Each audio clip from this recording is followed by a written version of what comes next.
Timone Yachts followers, welcome back to the 5 stars yachting brokerage world. We've been visiting today this Primatist 50 GT Aerotop, and I must say that not only the cockpit is huge and very nice with this stern big sand pad over the garage and a very nice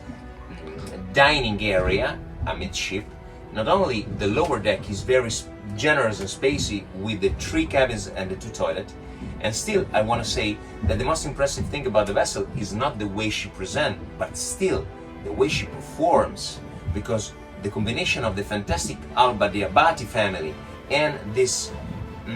halfway surface transmission, which is actually a shaft drive, the boat is performing fantastic at 30-32 knots cruise speed.